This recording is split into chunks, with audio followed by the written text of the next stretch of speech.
So ఇప్పుడు మనం చూసుకుంటే కనుక సేమ్ కాంబినేషన్ అంటే మీ యొక్క రూలింగ్ నెంబర్ ఒకటి, డెస్టినీ నెంబర్ ఒకటి, సేమ్ కాంబినేషన్ అంటే మీరు ఎవరిని మ్యారేజ్ చేసుకోకూడదు అనేటువంటి దాన్ని కనుక చూసుకుంటే మనం 1 by 1 కాంబినేషన్ అనుకోండి, మీరు డెస్టినీ నెంబర్ 4, 5, 7, 8 తారీఖుల్లో మ్యారేజ్ చేసుకోకూడదు. ఓకేనా?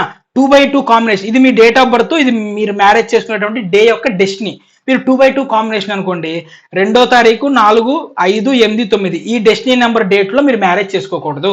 3 by 3 కాంబినేషన్ అనుకోండి, మీరు మ్యారేజ్ చేసుకున్న డేట్ యొక్క డెస్టినీ 4, 5, 6, 8 ఉండకూడదు.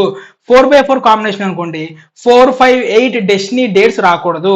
5 by 5 కాంబినేషన్ అనుకోండి, 4, 5, 8 ఈ డెస్టినీ డేట్ లో మీరు రాకూడదు, మ్యారేజ్ చేసుకోకూడదు. 6 by 6 కాంబినేషన్ అనుకోండి మీది, 3, 4, 5, 8 ఈ కాంబినేషన్ లో మ్యారేజ్ చేసుకోకూడదు. ఏది డెస్టినీ. 7 by 7 అనుకోండి, 4, 5, 7, 8 డెస్టినీ డేట్లు రాకూడదు. 8 by 8 అనుకోండి, 4, 5, 8 డెస్టినీ నెంబర్స్ రాకూడదు. 9 by 9 అనుకోండి, 2, 4, 5, 8 డెస్టినీ నెంబర్స్ ఉన్నటువంటి డేట్లలో మీరు మ్యారేజ్ అనేటువంటి చేసుకోకూడదండి.